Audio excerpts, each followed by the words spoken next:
Hello, everyone, and good morning. Welcome to our BI Livecast series. My name is Maddie Caney.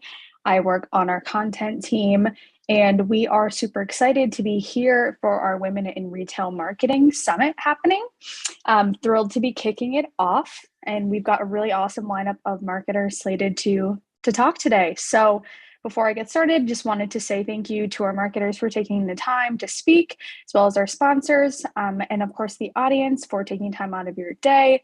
Just a couple things to note. There is a Q&A widget at the bottom. Please use that for any questions that will be addressed at the end of the session. There's also a chat function, and that is just for the attendees to talk amongst themselves. So feel free to start any dialogue about the conversation as well. So without further ado, I'd like to welcome on Aaliyah Ali, who's Director of Omnichannel Shopper Marketing at Johnson & Johnson, and our moderator, Christine Foster, who's Vice President of Media Operations at Kroger Precision Marketing. Welcome.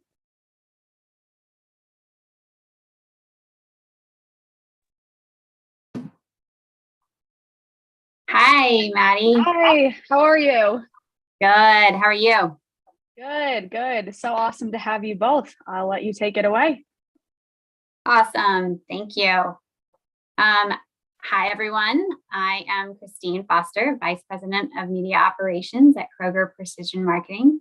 For those of you who don't know, Kroger Precision Marketing is the retail media business of Kroger, designed to make brand advertising more effective by closing the loop between media exposure and store sales. And today I am super excited to be chatting again with Aaliyah Ali, and I will let her introduce herself. Hi, can everyone hear me? Can you hear me all right? I can hear you. Okay, great. Nice to meet everyone. My name is Aaliyah Ali. I am currently leading the Omnichannel marketing team for Johnson & Johnson. Nice to meet you all. Awesome. Well, let's jump in there. Let's talk a little bit about your career at Johnson & Johnson. Very successful. You have 15+ years of business experience across multiple brand categories, markets, and channels at Johnson & Johnson. First of all, congrats. It's a lot, and it's amazing. We'd love to hear about that journey that you've taken at Johnson & Johnson. Great. Yes, it's definitely been quite a journey. I've pretty much grown up working for Johnson & Johnson within the consumer division. This has been honestly the only company I've ever worked for to date. And during my tenure, it's been quite exciting because I've been given a lot of different opportunities to flex and learn new skill sets, which is probably the main reason I've only worked for this company. I started my career in trade marketing, which is now called customer strategy. And this is where I really learned about a holistic business plan and how that works, working with a collaborative cross-functional team, supply chain, finance, marketing, etc. And each one of us had very different goals and metrics. And so I learned the true meaning of collaboration and servant leadership. And from there, I moved on to working within the customer development organization, taking on various roles in mass and in food retailers. And I quickly had to master the art of negotiation, true art of selling, and not to mention building and fostering relationship, trustworthy relationship. And that was really hard to do with the buyers at that time, but it is truly a critical skill set that is needed in customer development. So up to this time, my career was primarily focused in sales and customer development. And I remember the exact moment when one of my mentors, who at the time was the general manager of Neutrogena, and she said to me, you know, where do you see yourself long term? And I said, I want to be you. And she looked at me and you said, well, you know, you have great customer experience, but your capabilities in marketing are limited. And that is when it occurred to me that in order to truly be a commercial leader, you need to have multiple functional expertise. And 5+ years ago, that was not common for sales folks to move into marketing at Johnson & Johnson Consumer. Most marketers came up more of traditional route from MBA school, etc. And here I was, a sales manager trying to get into a marketing role. And I actually was the first to do that, but sure had a lot of eyes and visibility on me as I tried to navigate this uncharted world of marketing. But I kept my head down and I learned, and I focused on the consumer. I learned how to write a proper brief with meaningful insights. I focused on, looking for ways to engage with a target audience and ultimately looking for ways to convert her at some point. And then I started leveraging my sales experience to challenge the way marketers were presenting operational plans and retailer selling decks. And I ultimately converted and developed a new process for the marketing business plan. And so today, I feel like I'm a better marketer because of my sales experience and vice versa. And the role that I have today is really fun. I lead the Omnichannel marketing team for Johnson & Johnson. And this is a great role because I can flex both marketing and sales functional experiences. I love that. And I want to dig in a little bit there because I can imagine, and having previously chatted with you about some of these things, I can imagine that you're now leveraging a lot of those experiences in various functions now within your current role, both as a leader and as a marketer. So I'd love to understand, a little bit more about your current role. You're the director of Omnichannel Shopper Marketing. What does that mean? What is kind of a day in the life for you? Yeah, the day in the life varies by day, and we could probably spend a lot of time talking about what we do. But at the simplest form, I would say that my team and I own the joint omni-channel marketing plans, which is at the intersection between brand marketing objectives and the retailer strategies. And they do that by connecting the shopper along the path to purchase. We work with retailer marketing teams, external vendors, and agency partners to understand the retail media objectives and the marketing ecosystems at our retailers to truly unlock partnership opportunities and build plans to deliver on brand and retailer objectives. So we are like at the intersection of both. And the most important part of our role is collaboration. Collaboration is critical in this role because it is truly rooted in driving excellence, and it is truly the only way we make robust integrated digital plans. That's amazing. And I imagine that kind of the changes in the world over the last couple of years at that intersection have been very interesting to kind of navigate, as they have for everyone. But they've been consumer behaviors, as you know, have been in flux for a while. People are shopping differently and thinking about brands differently. And you mentioned being at that intersection of brand and retail. What kind of shifts in consumer shopping behaviors have you guys seen over the last couple of years? Yeah, it's not a surprise to think that consumers expect more from businesses and brands. We've known that for some time because they want to align themselves with the values of a brand and the ethos that they feel and appreciate, right? So we've known that for some time, but post-pandemic, consumers have a higher expectation of the digital journey. And what continues to be that driving force is convenience. So whether it's getting your brand page to load in less than 3 seconds, or developing a multi-channel experience with easy delivery or fulfillment functions, convenience continues to be that key. And so brands that are investing in this space, investing in the digital shelf space, which is different than the physical shelf, right? It is essential because those are the brands that are actually winning in the marketplace today. And so that's what we're actually focused on now.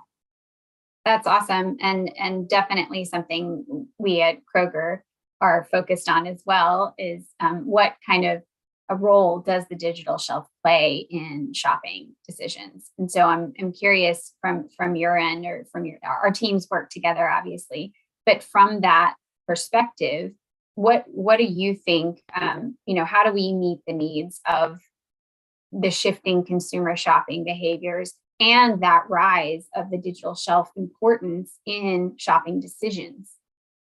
Yeah, I think it's based on capabilities. Shopper marketing, or what I like to call omnichannel marketing capabilities, have grown over time. They have become more digital. Right. As retailer marketing ecosystems have expanded their offerings in more ways to reach shoppers along their path to purchase, it has in turn, on the flip side, increased shopper marketing investments, right? So not to mention retailers themselves have become media companies. It is truly blurring the lines between trade and marketing initiatives. And now we're spending a lot more time making sure that the digital shelf is a lot stronger and that we have the right visibility to the shelf in terms of paid media tactics, etc. But there's a lot more focus on ensuring that our digital acceleration model is working. Yep. And you hit on it already, but the past few years have been defined by the emergence of retail media. And obviously we here at Kroger are very much in tune with all that. But I would love to hear how that kind of has influenced Johnson & Johnson, and how have you guys been navigating the retail media offerings, and why you believe it's important to plan and strategize across all of the marketing ecosystem.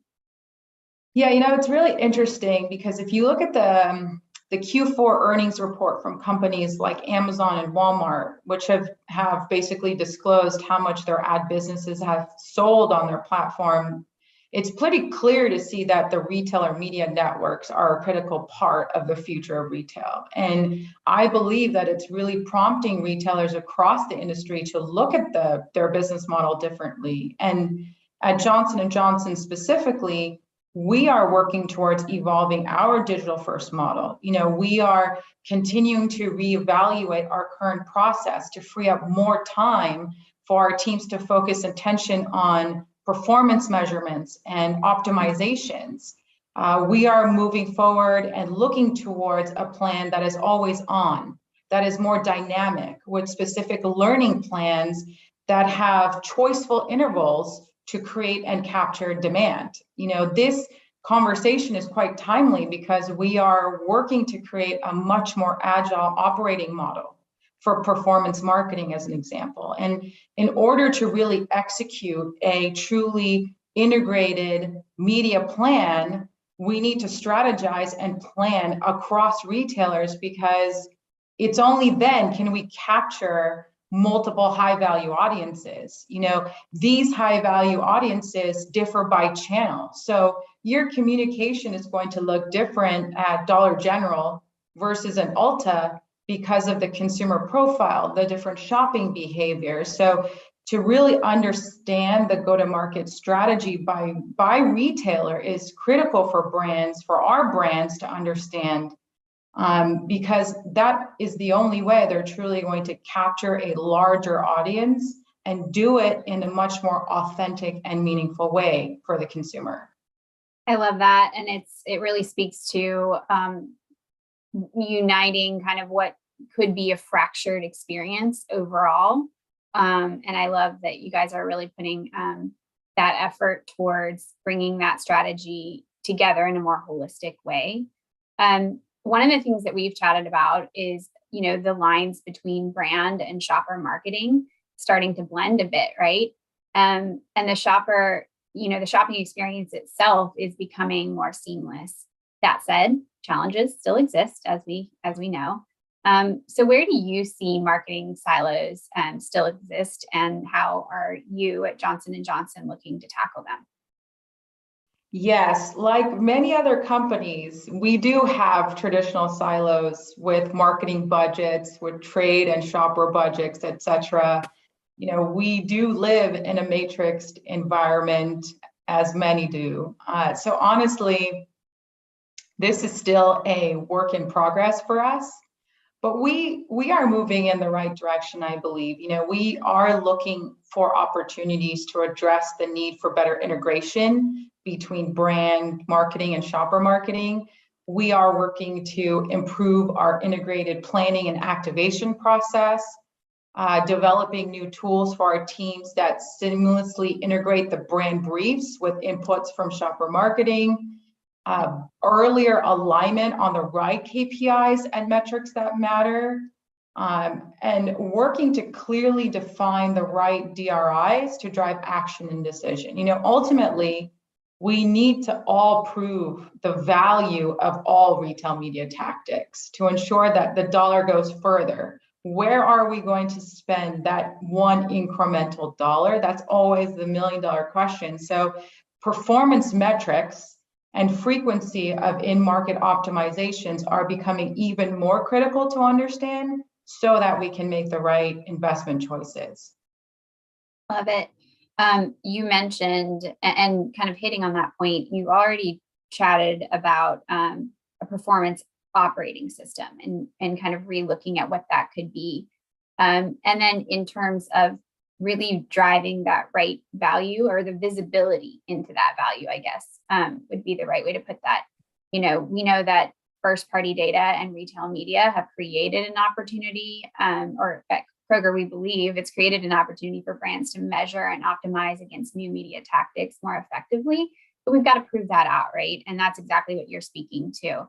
I'd love to hear a little bit more about that performance-based operating system and kind of the metrics that you guys across the internal marketing ecosystem at J&J are looking at to really see what's working. Where do I spend that extra dollar? It's an interesting question because it all depends on what the goal and or objective is that we're trying to set for the actual campaign, right? So if the campaign is meant to increase retailer foot traffic or increase brand awareness, the KPIs are going to look very different for that actual campaign. So we're constantly looking for opportunities to further increase return on all shopper marketing investments. So it's critical that we understand things like incremental ROI or ROAS, better understanding of brand and sales lifts. We're looking for more in-depth insights into what tactics are driving media performance in order to prioritize and showcase the value of an improved ROI. And sometimes, when we can exceed benchmarks provided by a partner, that's even better for us because, it's definitely giving us a good gut check on where our campaigns should be landing. Yeah, for sure. And with that in mind, do you guys already have, or have you identified the top metrics that'll be a priority for you in the coming year?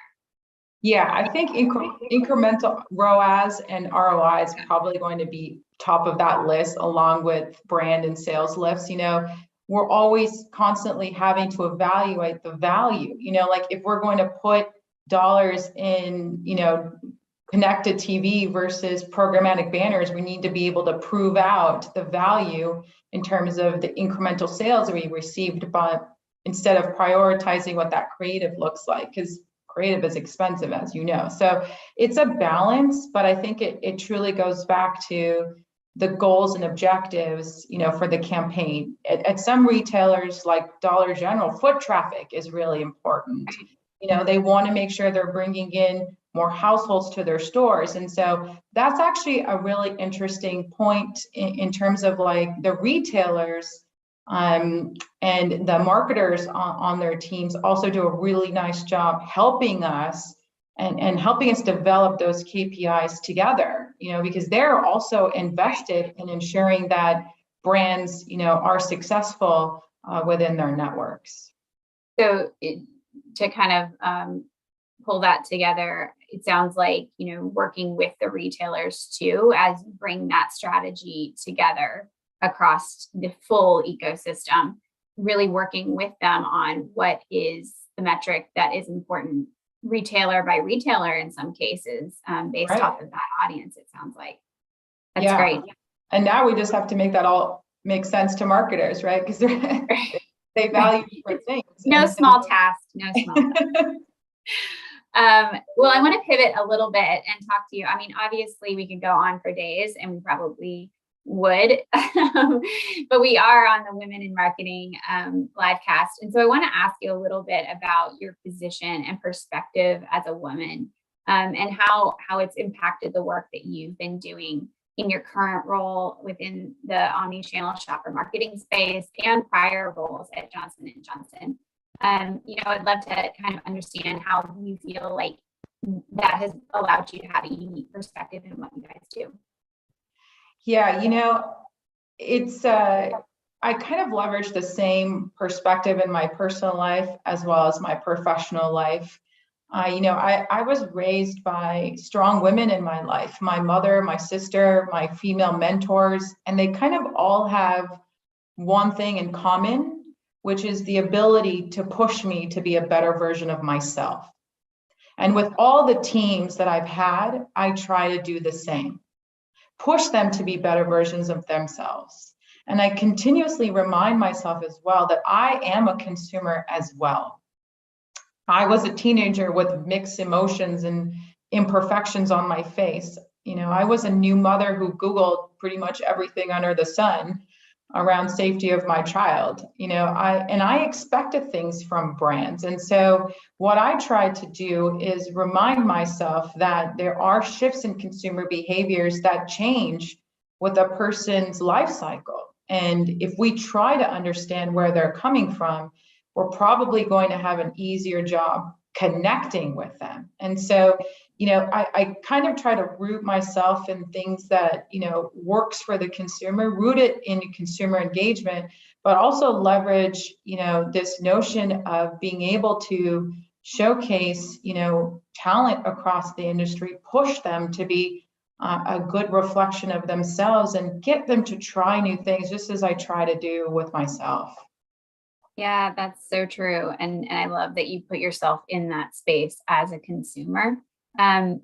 Is there a particular role model that you look up to, or maybe a mantra or a leadership philosophy that you feel like has really worked for you and is something that you would pass along, to the next generation? It's not really a secret, but people at work know that I enjoy a challenge. I like to go into a situation seeing new possibilities, and I really try to change status quo.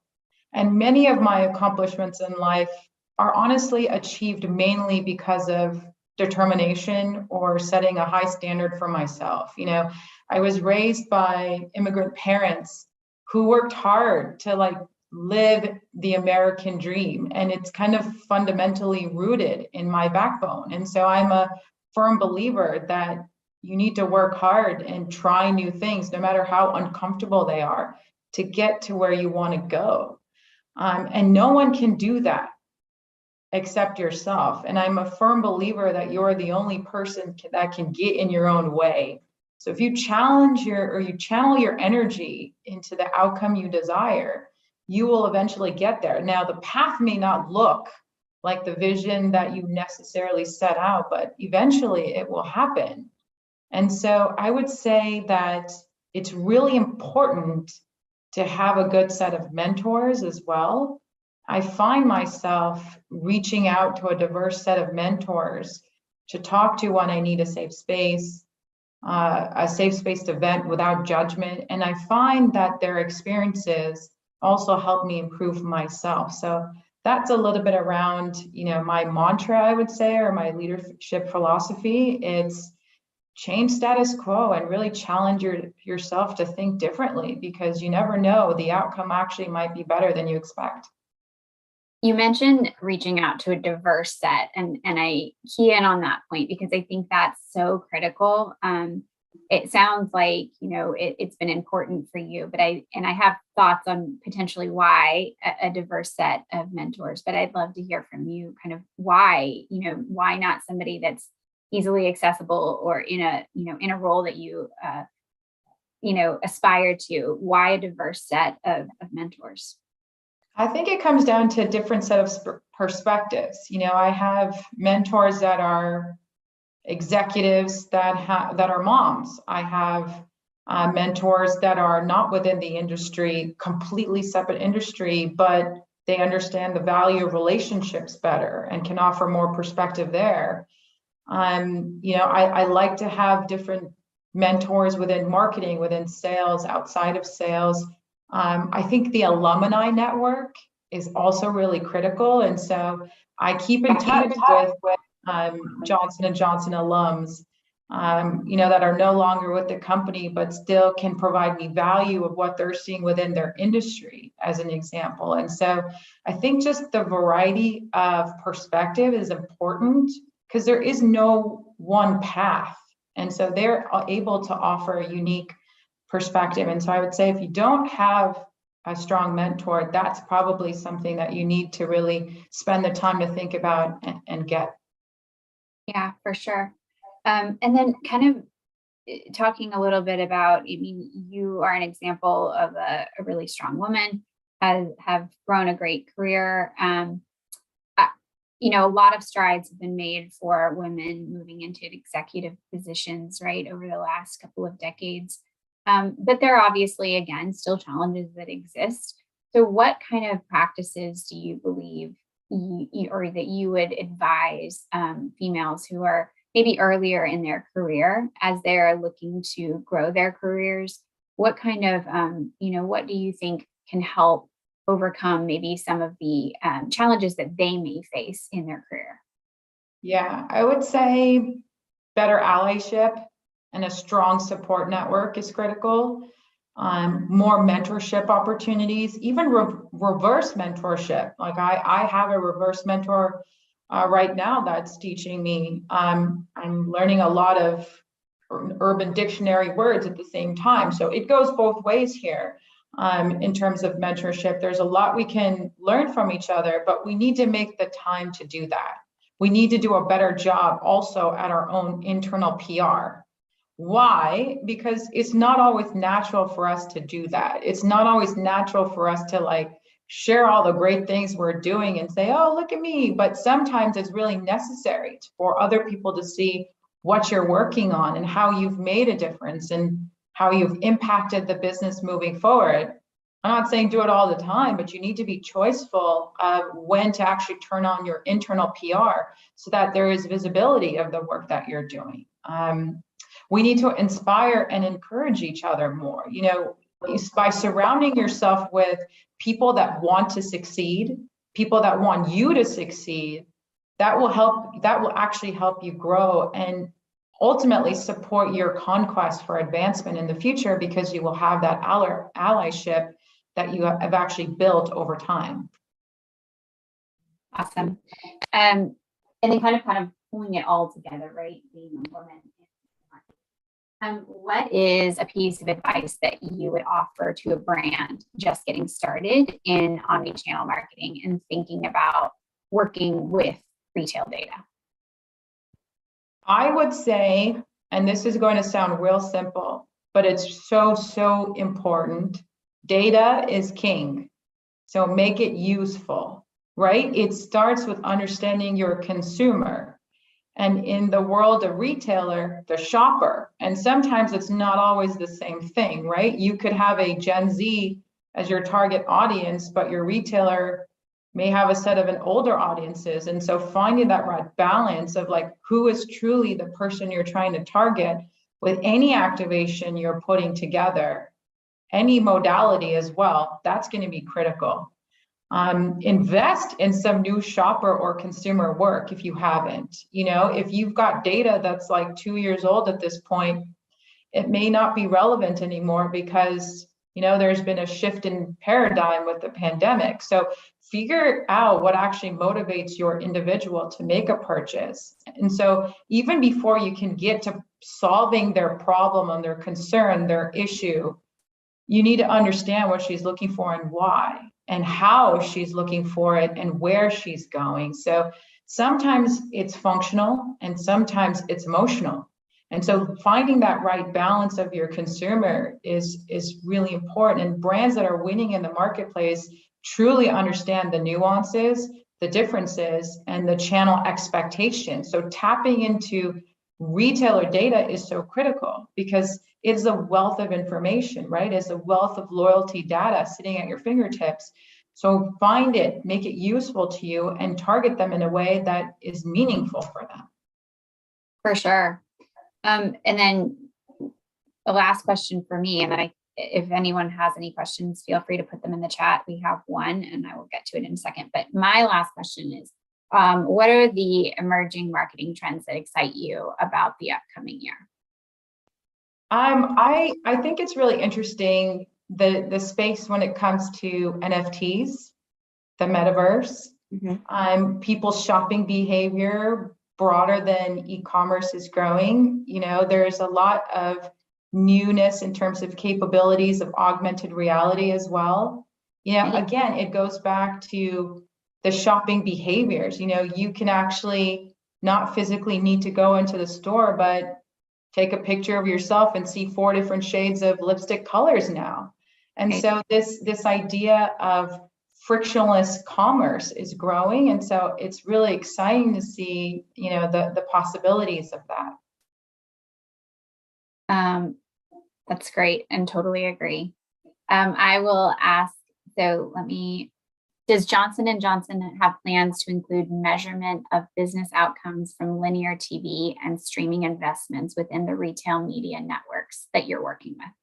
Absolutely. I mean, we're starting with the marketing mix models, but you betcha we're on it. And, you know, you could actually speak to it better in terms of, you know, KPMs metrics, but that is going to be super critical that we evaluate and then further integrate it in our actual measurement process. And so, like I said, that is something that we're working on now, which is streamlining our measurement capabilities and optimization so we can actually include multiple retailers within our set to actually look at the data holistically and make informed marketing decisions from it. I love that. And that is something that you and I chatted about as well, is like making sure that we have those connections across both traditional silos and more digital elements to marketing too. And obviously measurement is huge within, and it's the reason that retail media exists in a lot of ways. So definitely a huge part of the coming year. Another question is, how would you recommend initially connecting with potential mentors, especially those that you might not interact with day to day? That's a great question. So I'll give you a little bit of a secret that I do. And I still do this because I still am also looking for mentors across the industry as well as, you know, at the executive level. And I was thinking about the same thing. So here's what I do. On Fridays, I set dedicated time. It's a 1-hour block, and I call it my internal PR strategy. And this is when I actually reach out to executive individuals, potential mentors, and I set up time. I put a 30-minute meeting on their calendar. I say, I want to connect with you. I want to learn about what you're working on, what you're doing. I'd like to share a little bit about my background. It starts with an introduction. It starts with getting to know that individual. And from there, you get to build on that relationship. It's uncomfortable because you're talking to people you don't know. But I do think that they would appreciate it because it's coming from a place where you want to learn, you want to grow, you want to develop, and you're reaching out to them for support. 99% of the time, people really appreciate that. They will value that and they will accept your invitation. But that's a really unique way to actually think about, you know, your strategy and building your advocacy throughout your career. Take the time. That's critical. That's amazing. And I think you hit on something that it is uncomfortable, but you've taken that proactive approach, not waiting for those people to reach out to you, but instead reaching out to them so that you're learning from them, which is amazing. The other thing I would say is, you know, it's sometimes nice to get your boss involved. If your boss has a connection with that individual, it might be good to say, hey, can you help me by reaching out to this individual, just to say that I'm going to be reaching out to them. Could you let them know a little bit about me and my background so that they're not surprised? Like, you can also find other ways to get, you know, people to kind of endorse your advocacy. setting up meetings. That goes to your allyship point as well, which I love. Okay. You mentioned your cross-functional networking is super key and that you have various diverse mentors. Is there a business partner relationship, internal or external, that you are particularly proud of, and why? Yes. So I mentioned the general manager of Neutrogena at that time.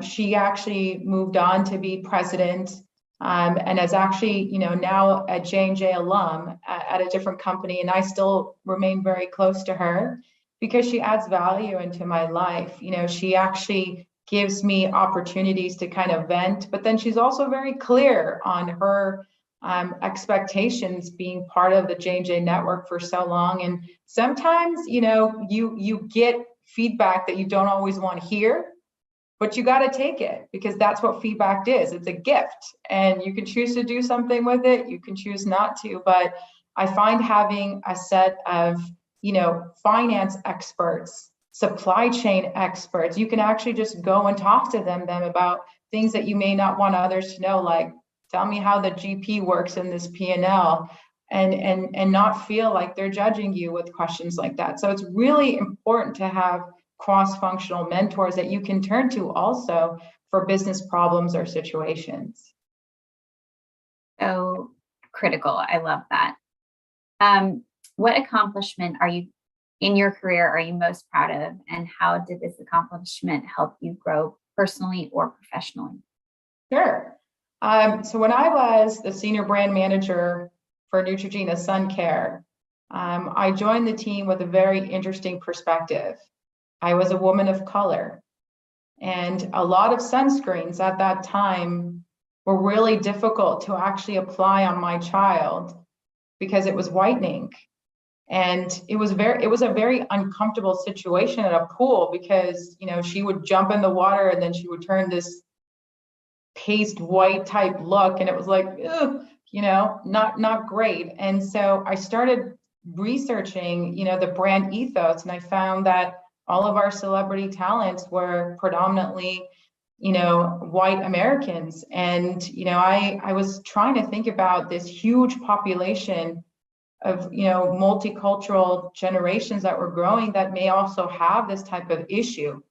So I started looking at the consumer research, working with my research and insights team to understand, like, is this a problem? Is this a me problem? Or is this a we problem? Like, how's this working out? Like, am I the only one that's having this challenge with sunscreens that are quite pasty and whitening? And turns out there's quite a huge market for consumers looking for more inclusive sunscreens. And so the idea of an invisible daily sunscreen appeared. And I would say that I'm super proud of this launch because it was the first time that it was like a guilt-free application of a sunscreen on my child. And I was like, yeah, it's invisible. We don't even actually see the whitening. So I'm really proud of that launch in my career to actually build and create a product that's helping and improving lives of others.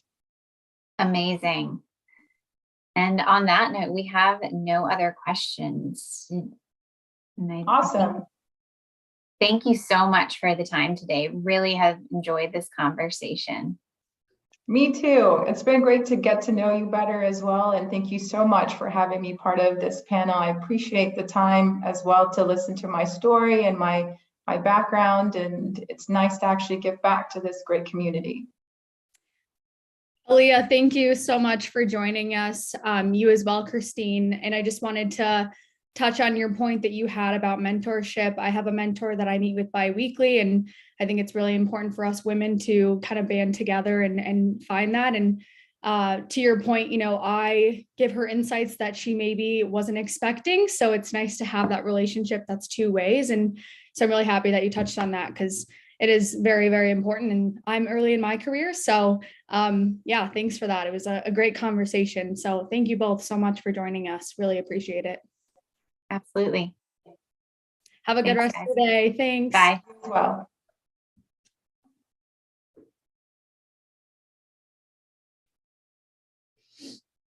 All right, so our next session will be starting shortly, so stay tuned and we will be on very shortly. Thanks.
All right, so we have our next session starting now, and I'd like to welcome Tina Adolfson, who's VP of Marketing at Trax Retail, and our moderator, Christy Trop, who's SVP, Director of Client Service at Broadbean.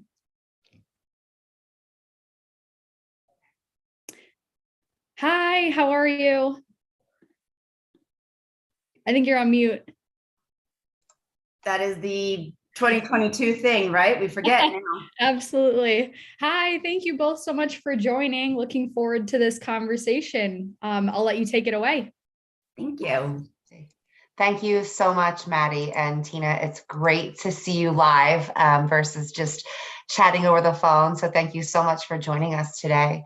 I'd really love to start with maybe a little bit of your background and your most recent status and accomplishments and sort of what you've been up to, and where you are right now today. Absolutely, thank you. So I started my career, which is actually not unusual for marketing, but I started my career in finance. Started off at KPMG in Barcelona, worked for the Barcelona Olympic team as well. And then after my MBA, worked for Procter & Gamble in finance, but you ended up working with some of the best in the marketing. And over time, I shifted from finance more into strategy. I continued my career at Gillette, was acquired back into Procter & Gamble, so re-P&G, and then worked at Ralph Lauren, also another powerhouse marketing brand. There, I was doing more of the acquisitions and strategy part, direct reporting to the CFO, and always loved the things that you do in order to build a company, a brand, and a team. When I had that moment, you know, when you're in New York and steam pipe explodes and kind of a 9/11 moment all over again, I decided life was too short. I'm really from Boston. I'm Red Sox Nation. Not even a baseball fan, but when you're in Boston, you're part of the sports teams here. 100%. And my family was here. So I came here, started working at startups, and started working in retail tech. And being in that triangle between the manufacturers, the retailers, and the whole sea of service providers that exist there in the middle that really make that brand's message and promise and execution come alive in retail has been really interesting. Always tech enabled. I was at Moby a long time ago, and then I ended up at survey.com. We were acquired by Trax Retail. We became one part of their really large suite of services for retailers and for brands. And I just completed my duties there on the 1st of March, and I'm moving on to my next thing at the end of this week, actually. That's exciting. Congratulations to you. It's definitely a very accomplished list of, through your career path to date. You just said something, because it is Women's History Month and this is Women in Marketing.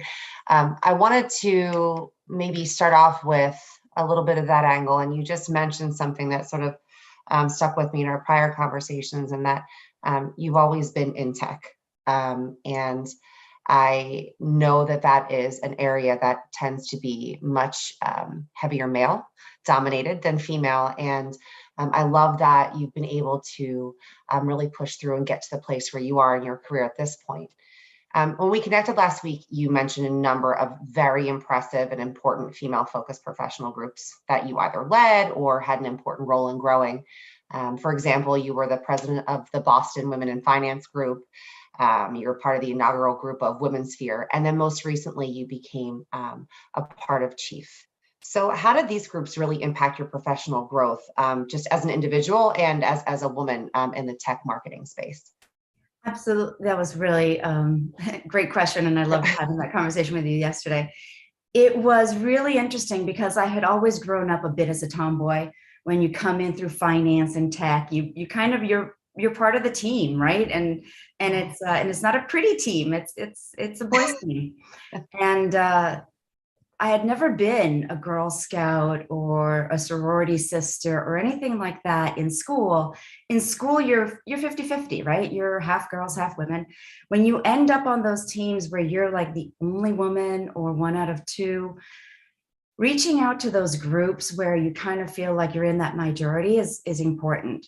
And in the beginning, it was about access. So as a young director in finance, I was not senior enough to join the bigger networking groups. So the ones that were female were a lot more inclusive and went a lot deeper into bench strength. So I was able to join.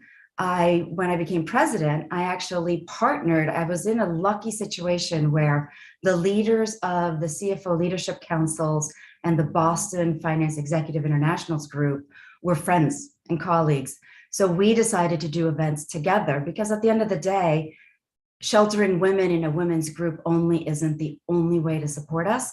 It is always to make those entrees and those access alleyways into those people that are making the decisions. And until things change, that is traditionally been male.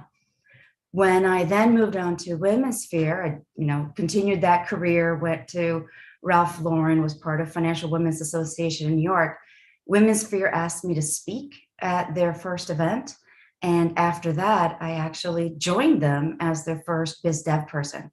So bringing in those companies that would be great sponsors, and proud to say that Procter & Gamble was one of our first ones.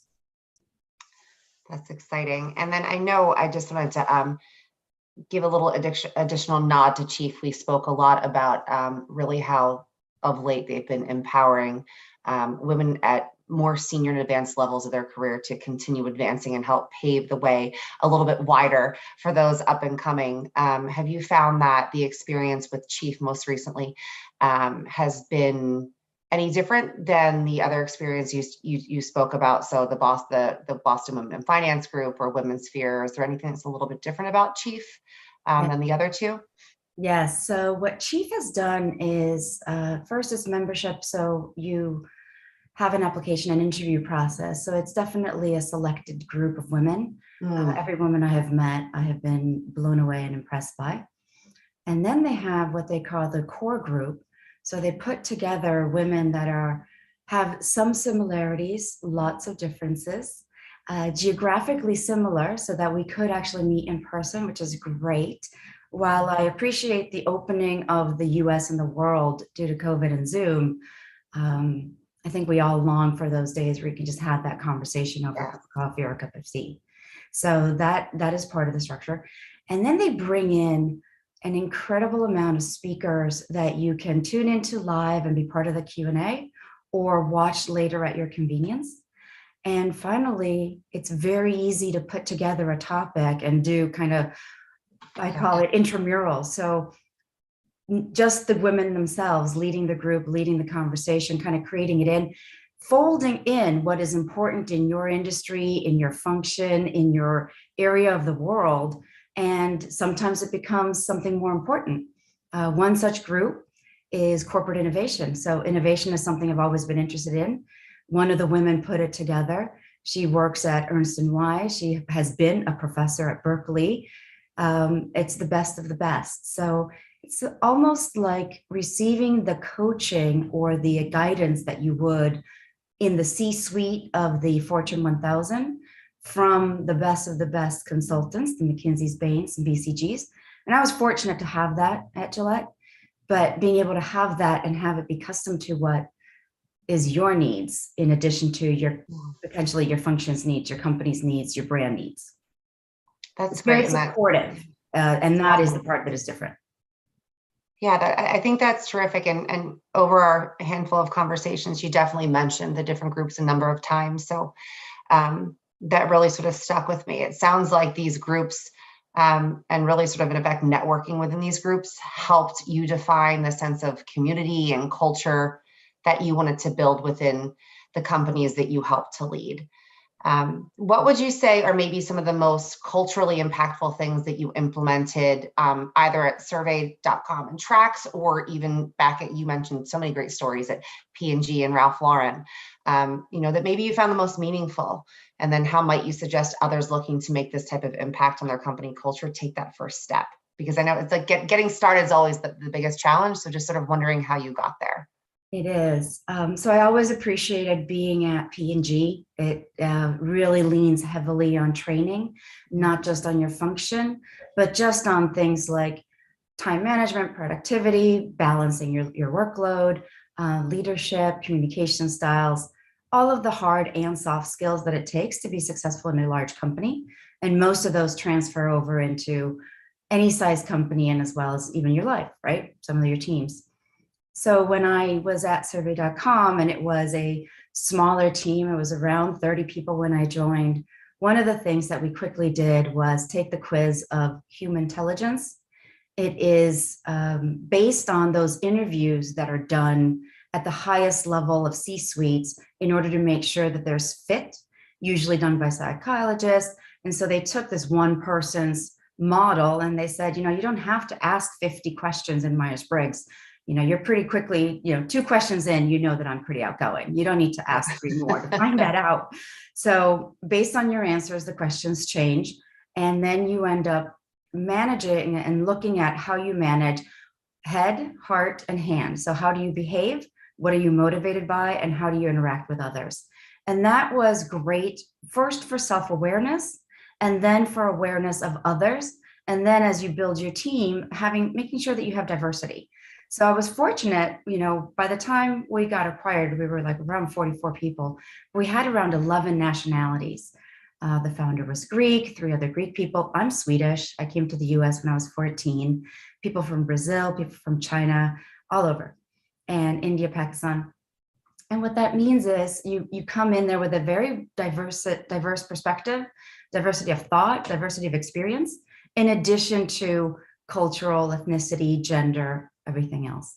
So it was really important to kind of like understand each other in an easier way. And then as new people came on board, they kind of had a shortcut to what we were like, right? I'm always going to be analytical data. I've always said that, math is my 4th language. If you know that, you'll know that time is important to me and punctuality is important to me. And there's a few other things that make it easier to work with me and make me appreciate working with you. So it was just a lot easier to do that together. The other one that I do, and I highly recommend it, is How to Fascinate. It splits up into 7 strengths. And what you see is how do you lean on the strengths that are interesting for you? Mine happen to be listening and innovation. And I work best with people like that. And I work best in teams that have other members that have alert. They stay on top of all the trends. They keep me apprised of changes. They see problems before the problem is a big problem, right? Yeah. And those are the people that I need to have around me, as I would love to brainstorm all day long. I love that. That's incredible feedback, because I think there are so many options out there and some people just don't know where to begin. But exactly to your point, I think we really need to appreciate each other's strengths and how to best operate together to have the most meaningful professional experiences. I want to segue a little bit because I could ask you a million questions about what you've done specifically in your career, but because we're to be talking about retail today, I want to pivot a little. Here we are in 2022. It's safe to say that COVID has pretty much played a major role in pretty much everything in our lives the past 2 years, but specifically in retail and where it sits right now. So what do you think the pandemic twist was in retail? You were already on the tech side, but what did the pandemic advance in retail? How is tech integrated? Really sort of what has the difference been from a retail perspective? I think it really sped up the reliance on technology and information and data to just understand that you don't, if you don't know what you don't know, there's nothing you can do about it. We really clarified that supply chains were really done for efficiency, but not for flexibility. We ended up having, potatoes, but we had French fries at McDonald's that nobody was going to, and not sufficient potatoes in the retail stores. There's absolutely no reason for anyone to be hoarding toilet paper. We have enough between Kimberly-Clark and Procter & Gamble. They will keep the U.S. supplied, soft bottoms, you don't need to fear, but that is, the reactions that people have when you have fear really stretched what happened. I think we all wish that retailers had stepped in earlier to manage the supply chain at the store level and not let people buy 10 of anything like they did. They went down to 2. They went to safety. But what you ended up seeing was those companies that had doubled down on technology in advance, like Target and Walmart, which had bought Jet.com and had already started the buy online, pick up in store, they did incredibly well. The ones that had kind of like resisted that, they ended up doing that later and realized that you can have buy online, pick up in store and let people do things. But if you don't have a fantastic inventory system, the people that are picking and packing aren't finding the hints that, the shopper bought. And so all of a sudden people were getting very different things in their shopping bag than what they had picked, and maybe not the option 2 that they would have done. It also allowed people to try new things. You run out of your basics, you start looking at the organics. So there's a lot of natural foods that got a huge bump. They sold all of their flavors, not just their chocolate and their berry, but like all of their flavors, and got a lot of trial, got a lot of feedback, got a lot of new shoppers, which was great. And then the retailers really showed that they could step up and step into that gap that occurred with the supply chain. H-E-B in Texas did amazing things where they kept their people focused on the basics and brought in ready-made meals from restaurants in the area, selling them with that restaurant's name, using up that spot in the refrigerated case, and doubling down on local, which is their traditional strength anyways. Roche Brothers here in New England, I live in Boston, is our local grocer. What they did is they shut down every other cash register. They put tables in between, and that ended up kind of forcing that 6 foot, if you didn't know what 6 foot was like, now you did. You were going in those cattle chutes, but they also used that to put in all kinds of different impulse items, cookies and fudge and sweets and savory, and all of those things that you might not have known that you needed, but there it was. So they ended up allowing not just the brands that sell the basics and the pantry shelf staples, but also those brands that are the extra sauces and dressings, or the snacks, the flavorings, the indulgences. They had those on display, which is just a great way to treat all of your brands correctly and to, incorporate safety and assortment and just for them to have sell-through. The other one that I wanted to talk about, which I forgot to mention to you earlier, was the ones that have gone into that shopping as a pleasant experience. So Erewhon in Los Angeles has become a place where you can get a glass of wine, and some of them have oyster bars. They're incredibly great places to discover new flavors, new healthy choices. Healthy choices are no longer something that you only can buy in specialty stores. It's becoming part of the norm, and Erewhon is one of the ones making that a pleasant discovery shopping experience. And another one that is the same, but in Chicago, which is a food mecca, is Dom's to Kitchen and Market. It's the same company, the same team that founded Mariano's, and people who shopped at Mariano's before, 15 years ago, they will remember the oyster bars and things like that. But they call it the Plant Butcher for plant-based foods are becoming very mainstream now. And there's glasses of wine and glasses of cava, and they even have one entire end cap of the brands that are in the incubator in Chicago, the hatchery. So if you're a small growing brand, you have one amazing destination where you're with your friends, right? The other startup and founders that are creating new flavors and new tastes. And that is a store that is using technology to feed information back to the brands as well as to themselves to make sure that they have the right assortment for that type of person in Chicago. There's great stuff going on. There's a lot of innovation happening. There's so much. And actually that's, I love that idea of a glass of wine while shopping, but I think it could get me into even more trouble in like a Target, for example. I think there's been some chatter about that, the opportunity to have alcohol mixed while shopping in Target. I think that it sort of leans into, things that were maybe surprises over the past 2 years. What did you expect the recovery to be? And was there anybody who really got a jump on those changes or sort of was able to innovate in a way that put them a little bit ahead on the recovery side, with so many stores opening, closing, and of course, shutdowns for the first year or so, shutdowns, opening, shutdown, reopen. Is there anybody who got a jump on the changes that you thought was really innovative? Obviously, certainly the impulse purchases near the register. I think that's so interesting and such a great idea. That whole necessity breeds innovation. But from an operational perspective, is there anyone who really kind of got a jump on things that put them ahead? So anyone that had previously made a choice. So for example, all of the ones that did incredibly well during the trade shows of 2018 and 2019, and were already in retail, really got incredible focus on how do you make sure that retailer is fully supplied. So they really dove through their supply chain and got that going, got that straightened out, maybe skipped one flavor or two that was not a bestseller. As founders, or even every one of us, we have a bad habit of whatever is our favorite, we think will apply to everybody else. And all of a sudden we find out that you're not mainstream. You are the outlier. So I think a lot of people really got really great at that. If you had not done that, those are the people that ended up looking for options with direct to consumer.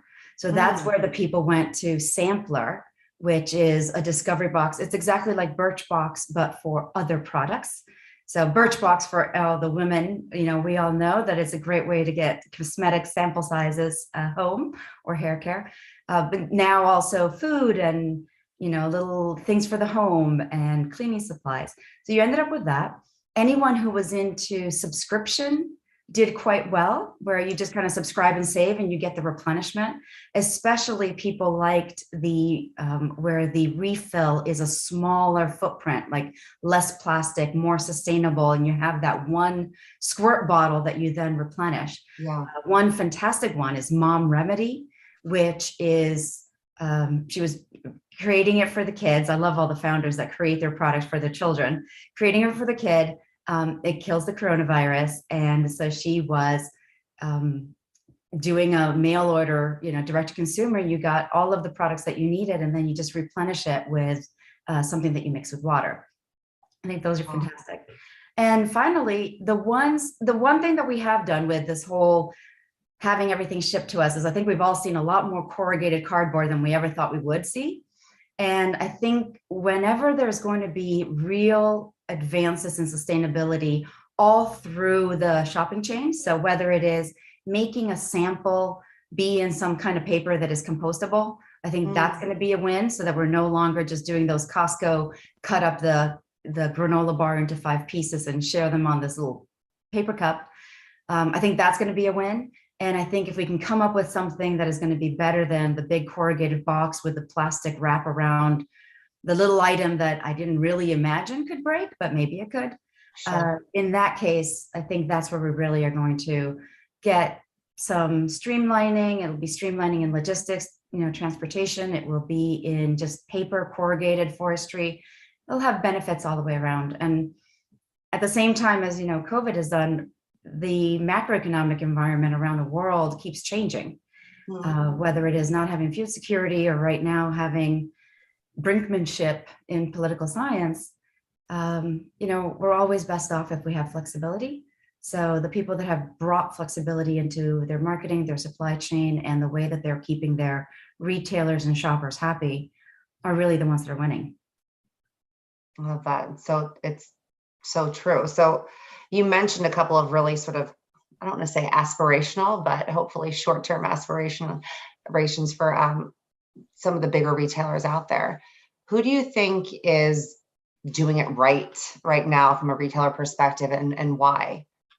I think 7-Eleven has done a great job. They understand that when you're wandering around, right, and you're just getting your errands done, you're getting back and forth to work, you are going in there for those couple of basics, for that one snack, for something to tide you over.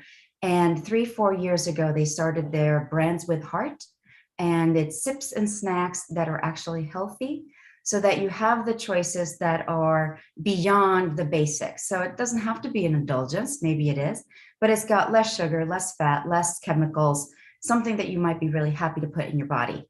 One that is in 7-Eleven and they expanded nationally is Shaka Tea.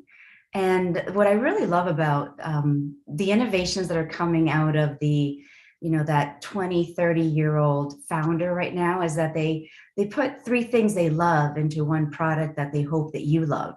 So Shaka Tea is built off of the mamaki tea leaves. It is a plant native to Hawaii.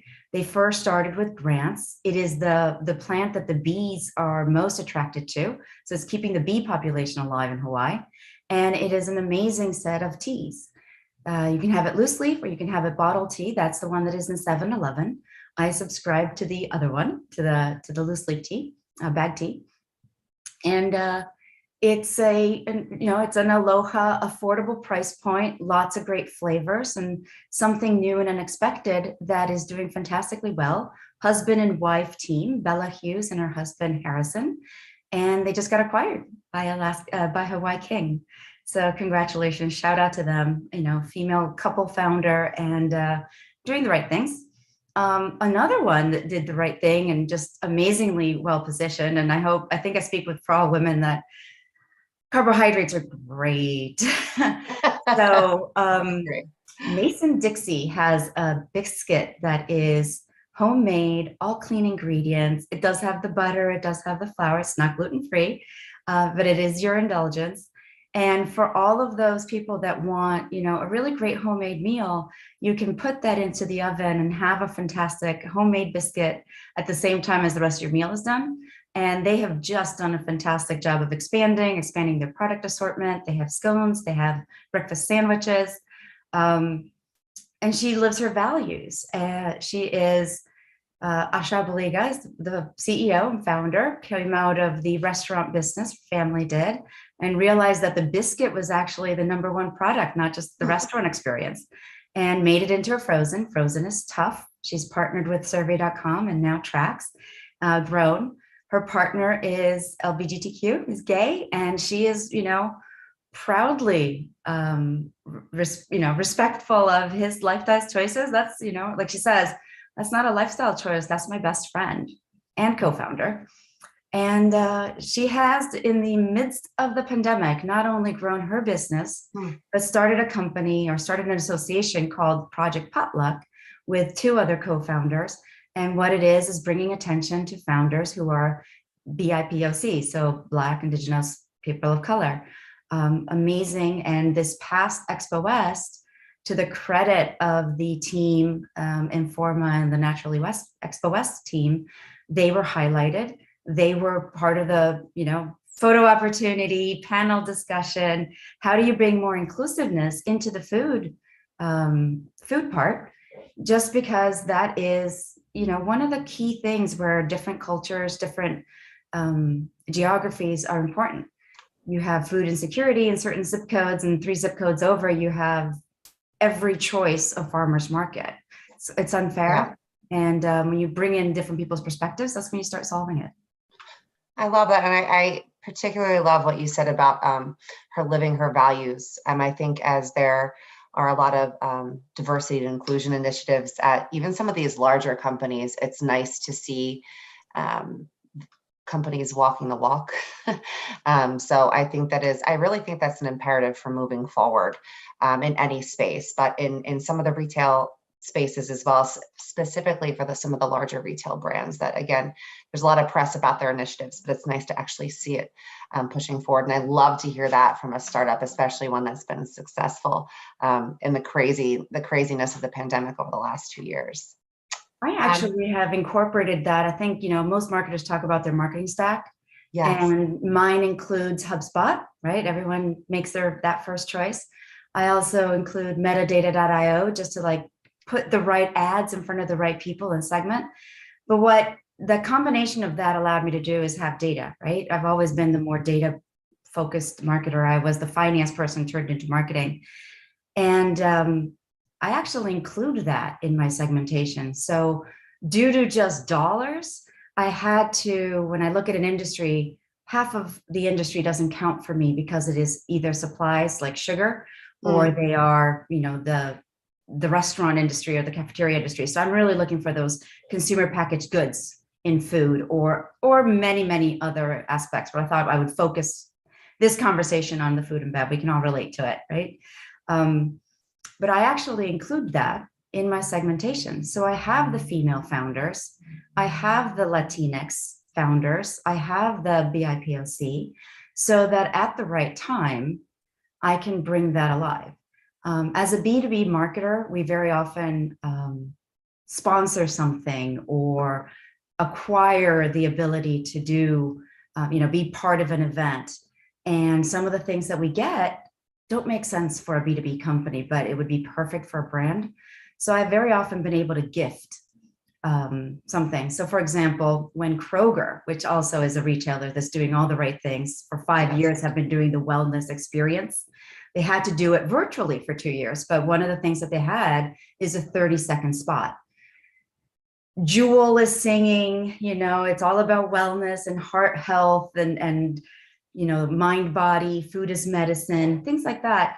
And I would have come over like a lead balloon talking about B2B marketing to the heads of sales while all of these shoppers are thinking about wellness. So I instead gifted that 30-second spot to Siete, which is 7 siblings doing a very healthy potato chip and tortillas. Yes. And they had a 30-second spot about how happy they all were to get around the Christmas table and spend family time together. And it was right as the vaccine was announced, and, kind of like hope and being able to come back to, opening up the United States was coming back online.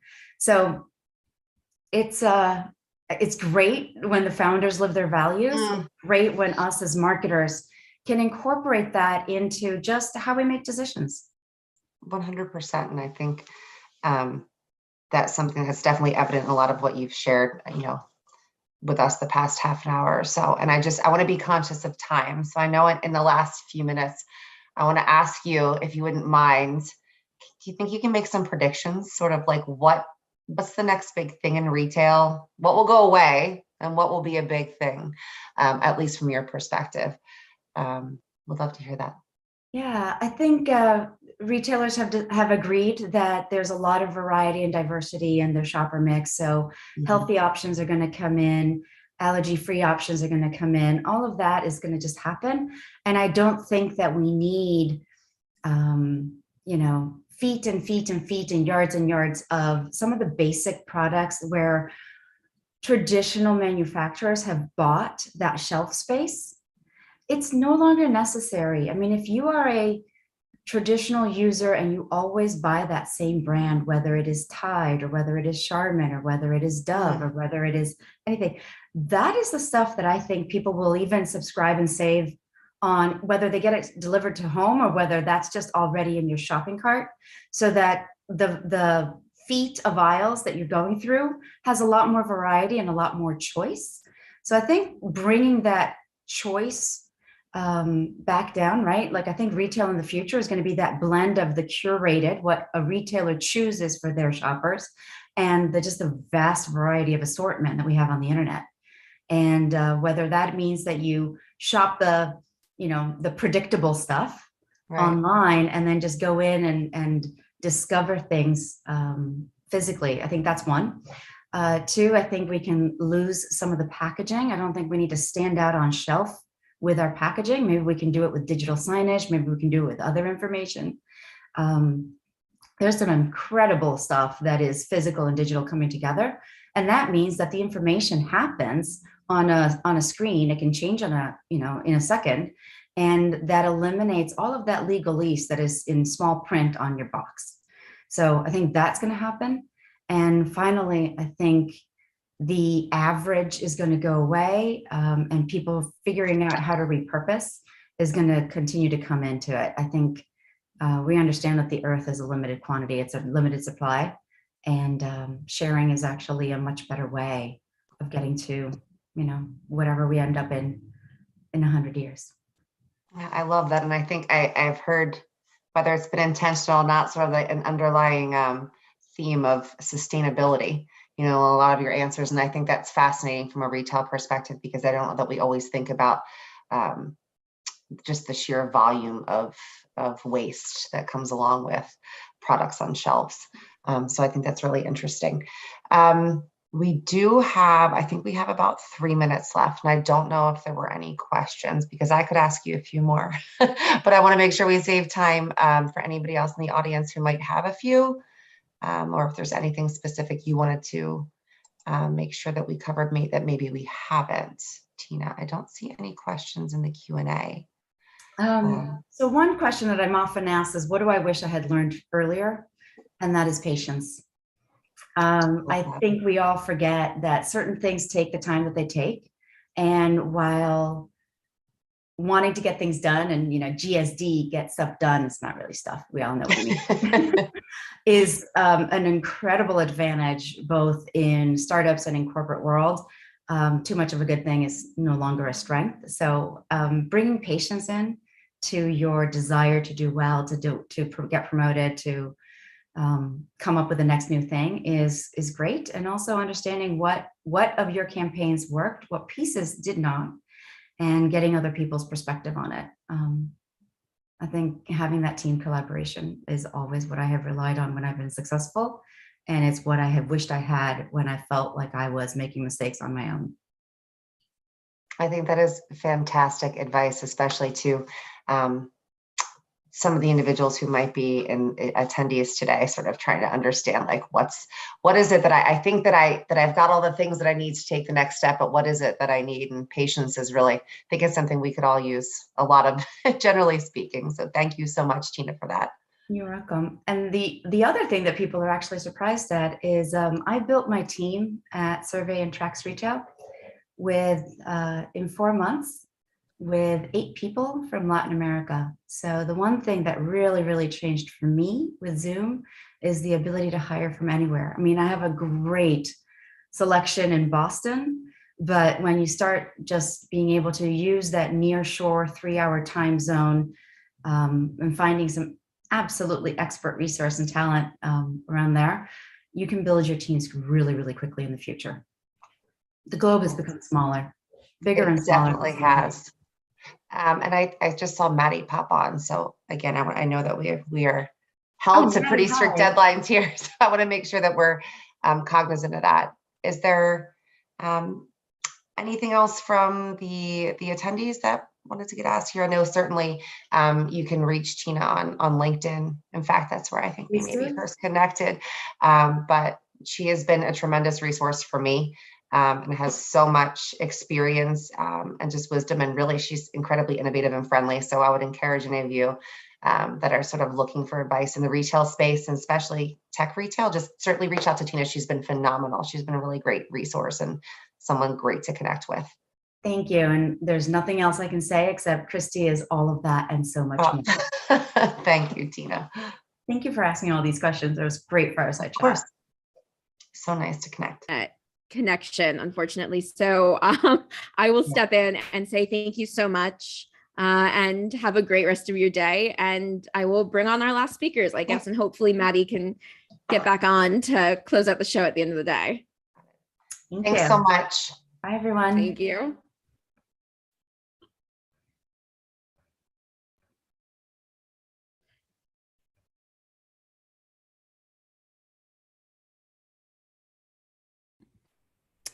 Okay, I am back after a little hiatus of the internet troubles, which is the world we live in. So I'd like to welcome to the stage Margaret Wishingrad, who's co-founder and CEO of 3 Wishes, and our moderator, Sam Schned, who is VP of Sales at Crisp.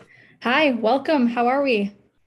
Great. Thanks for having me. Yeah, thank you so much for taking the time. I'll take it away before my internet goes out again. Cool. Also, I sent over a couple of links. If you guys can have those on standby as we talk, I think that would be really helpful as well. Got it. Thanks. Hello. Hello. Hi, Margaret. So good to actually see you. I know. Likewise. I was going to change my background, but then I'm like, I'll leave the bowl of cereal. The boxes. I love it. Show them off. I love it. Oh, I feel like there's some flavors there that I haven't even tried yet. These 2 you likely did not try. This is dangerous. Okay, tell me about those 2. We're going. So this is in chronological order of when they launched, but this is unsweetened honey, cinnamon, cocoa, fruity frosted pumpkin, which was an LTO last year, and then chocolate covered strawberry that was a Valentine's Day Whole Foods SKU. Oh my gosh. The wall's gonna just keep going. I'm gonna need more wall here or more Zoom or whichever, but no, I love it. All of the above. Thank you so much. It's amazing. Maddie, Brianna, am I good to get started here with Margaret? You're all set. Yes. Cool. All right. Perfect. Well, Margaret, it is, a pleasure. I have been a fangirl of the product for a long time, being very health conscious myself, looking for products that are kind of better for you, but have that nostalgia is something that's rare and pretty special. So I've been looking forward to this for a little while. Appreciate it. I'd love to just kind of dive in, and I think it makes sense to start from the beginning. So, tell me a little bit about the story and the why behind 3 Wishes. Sure. So the 3 Wishes name is a double entendre. It was the 3 Wishingrads, which now there are 4 of us, but when we created the product, it was 3, and the 3 claims that we brought to the category, which are high protein, low sugar, gluten and grain free claims. But the 3 Wishes story really stems to, I'm a first-time mom and I'm looking to feed my kid finger foods. The recommendation for little pinch of skills was cereal and cereal O's. And it was one of those, wow, I haven't had cereal in the longest time. Is there anything out there in the market for myself, for my kid? And I perused the aisles of Whole Foods and all these other health stores of the world to realize there's a lot of marketing on shelves and not necessarily a ton of actual innovation. And I thought it was a great opportunity to create a product that I could eat myself, feed my kid, share with friends, family, you name it. And I kind of validated that same thesis that I had with a ton of other people, and everyone said, yeah, we miss cereal. We haven't had it in the longest time. And so that was kind of that little light bulb moment. And I'm grateful for my kid for helping me realize that. But yeah, cereal is one of those heartwarming Sunday things you enjoy. So to be able to bring that to consumers to eat Monday through Friday also is a really fun feeling. Yeah, exactly. I was going to say, well, I got problems if it's only a Sunday thing. It is not. It's a Sunday to Sunday. It's like an everyday thing. So what did you do before this? Before you kind of had that aha moment of, I need to change the world one cereal box at a time. So my husband and I have an ad agency here in New York, the other Wishing Grad. We have an ad agency called Big Eyed Wish. And it's really cool because we got to work on brands like Nestle, Diageo, AT&T. And then we got to work on really fun small brands. And the feeling of creating and building a brand and watching it go to market and really just grow within its market and category is one of the most fulfilling things. So I think we naturally always wanted to create our own product. We didn't really have a problem to solve until Ellis brought that problem to the forefront. And it's been so awesome and such an amazing competency to have and ability to be able to market a product. It's definitely fascinating going from service to operation and actual tangible goods, but it's really, really helpful to have that. Yeah, absolutely. So tell me a little bit more about Big Eye Wish. It's rare to have that in-house. So I'd love a little bit of some context on what that business does today as well. Yeah. So today, so Ian operates Big Eyed Wish with a small team, and I'm mostly Three Wishes. And Big Eyed Wish still works on big beauty brands that are probably in your house. There's a ton of fun consumer stuff, but I think the beauty there is we're always learning from our clients. And I think now we get to teach as well, which is really fun by having some of the experience of doing both. So I think it works both ways, but it's really working with big companies is fascinating because you have really deep pockets. They're able to execute and do things on a big scale, but to be able to transfer that real startup mentality, it was the coolest to work with smaller brands that are like, hey, I have a small budget. Can you execute these big grand dreams and help us grow with this amount of money? And so that I think taught us how to be really smart, nimble, frugal, and how to make a lot of noise with not a lot of money. And it's something we've done with the brand multiple times. And yeah, it's really fun to get to create and make people feel something on the outside. And then our biggest baby is the inside, which took 2 years of product development and is truly really difficult. And it makes sense as to why other brands have either not created this type of product or why it took so long to have this innovation really come to market. But the juice is truly inside the box. And because our product is it's 0 to 100 is the way we look at it. It's for children, it's for adults, it's for grandparents. That first group, the kids, marketing doesn't matter to those humans. So the biggest win there was our product. And then the marketing definitely works with the moms and the grandmoms and all those other people. So it's a lot of fun. Yeah, that's a big audience. Walk me through a little bit about, how you went about communicating with your target customers. Yeah. So I think for us, it was, would we love to boil the ocean? Sure. I think you really have to dial in and figure out who that consumer is. And for us, it was the millennial family, the millennial mom, the gatekeeper to the home. And so she's making better decisions for herself and her children.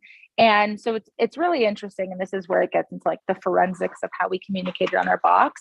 Yeah. But the cereal. So for us, it was how do we communicate that we're fresh, we're new, we're innovative, we're healthy without necessarily being bland packaging or like screaming health. We wanted to kind of weave all of those things. And it was actually a really difficult thing. It took us as long to nail packaging as it did to nail product. But for us, when we thought about just the hierarchy of communication, we wanted to say, if you had to play a game of telephone and call your significant other and say, hey, can you pick up that cereal for me? What was it? How do you describe it? Because it's difficult to say, oh, the red box, the pink box. For us, it was, let's make sure Three Wishes is the biggest communication point. There's something inspiring about the name. There's something whimsical about it. The energy lines around it brought this energy to it. So that for us was a really interesting, like, let's actually create a brand that's memorable and that allows us to build a platform brand on it as well. And so we continue to innovate products. You'll always know, oh, it's that Three Wishes versus, you know, chickpea O's or anything product specific. Then I think for us, it was important to place the two significant macros, which are the ones that we really reversed, which is the more protein and less sugar.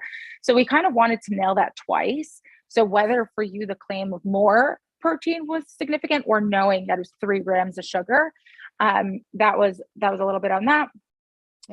Then we really locked up the grain-free, and it's different on all the packaging and color, but for us, it was important to have that really tell the consumer what's the key difference, because that entire aisle is cereal, right? And every cereal has a different macro assigned to it in terms of the nutritional panel, but what is the key difference? And we are grain-free. There are very few grain-free cereals, if any, on store shelves. So for us, that was our identifier. We are a grain-free cereal. And then the rest is flavor cues. But what was really intentional was the fact that we didn't place the cereal O's in a spoon or in a bowl. We didn't want to communicate to the consumer on what the occasion should be. We wanted you to have the permission to eat as a snack, to use it as a smoothie topper, to eat it like a bowl of cereal. And so we kind of just let it float and become this like whimsical floating, you eat it how you want to eat it. And then we gave it these like lava lamp blobs to create just some texture and depth. And then the colors cute to some of the classic cereals, right? We know that your typical Fruit Loops will be in this like red scheme. Your Frosted Flakes will be in the blue. A cocoa cereal is going to be brown. And honey is yellow. So we really tried to play on the familiar things because we knew we were changing so much about the cereal. Something else that's really fun and unique, our ingredient panel is so short that we went and we have a SKU that's 4 ingredients. So to be able to list it out in big font straight down really, I think, communicates to the consumer that, hey, we're super transparent with what we put in our product. And here it is. So these were all things we really did by design of just how do we make someone feel something? How do we make them stop at that shelf and realize that we're different than the rest of the set to want to consume our product and get really excited about a brand? And then the rest is part of the experience. As you consume it, you're like, wow, this is actually delicious and as fun as and exciting as the packaging is. So that's a little bit of the little marketing sprinkle that we did when we designed it, but it was truly one of the most difficult things because we're so close to it, of how do we weave in all of this messaging and education and not making this box feel crazy at the same time. So it was a really interesting fine line. I also love the back of the box. At least on the flavors that I buy, it kind of has that nostalgia of playing the cereal game or, you know, writing your 3 wishes on the back of the box. Such fun. Yep, there you go. And I love it. We have little Easter eggs in some of the boxes, so that's the one thing to check out as well. And we changed the story on some of the flavors. But yeah, we just, our brand is us as human, like who we are as humans. We want to translate it. And Ian, Ellis, myself, we're really like bubbly, loud personalities, and so we hope that comes across in the brand. But something else that's like no one notices this logo, but it does have a significance because it's the W, it's the 3 people, and then it's also the number 3. Oh, that's so cool. No, so I've like never noticed we've just that. played with so many things on this box that are just so close to home. But yeah, it's really, retail is a very fascinating thing to get into because cereal especially is arguably one of the longest aisles with the most colors, characters. That was another thing we didn't do, no character, because we didn't want to skew juvenile, but it was most characters, most colors, most flavors. And to stand out in that aisle is a really difficult thing. So for us, we spent a lot of time going into these stores, making sure the packaging worked there, and really doing the homework on how do I stand out for the 10 seconds a consumer spends walking down this aisle? How do I catch that eye? So that was the difficult thing as well. Yeah, no, that leads me to kind of my next question. You know, during the pandemic, especially, so many brands moved away from retail and you decided to really lean in. So how did you make that decision? Walk us through that process. Yeah, I think so much of consumer behavior. I think people get so excited about D2C and the internet. Grocery stores or brick and mortar is still very much alive, has always been really alive, especially for grocery. And I think we see the big brands that start, like the Harry's, Casper, they all end up in store. We also knew the most difficult of all the feats was brick and mortar. That shelf space that you fight to get, they don't add extra square footage in a grocery store because there are new items coming out. You have to convince these store buyers that your product is going to create more revenue per square foot for their store and going to resonate with their consumers. And so for us, we're lucky. Well, this was also something we did, but it was, we created a product and we actually innovated in an aisle that needed it. So there was an actual true need for our product in that space and that set. So that's one part of it, but it is a hard thing to be able to go to a retailer and say, hey, that shelf space you have for a SKU that's already making you revenue, you should replace us with that, replace that SKU with our product. And that's a difficult ask. So you really need to have that faith of the buyer. And the other side is the exposure you have in a grocery store really makes something feel really real and tangible. So overall, it's really hard to get into retail. It's really hard to maintain and grow in retail. And I think that's where marketing plays a part.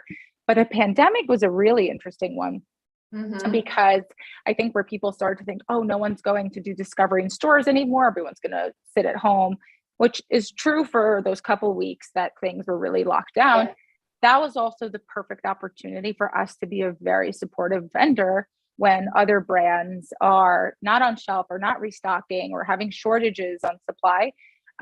It was a great time for us to double down and say, hey, Three Wishes is here for you. We're a brand that can support you. We're on top of our supply. And we really were able to conquer some of the shelf and have additional facings, which in retail is gold and everything. So that was one part of it. But as we're seeing, as COVID, the waves were, you're leaving your house, you're not leaving your house.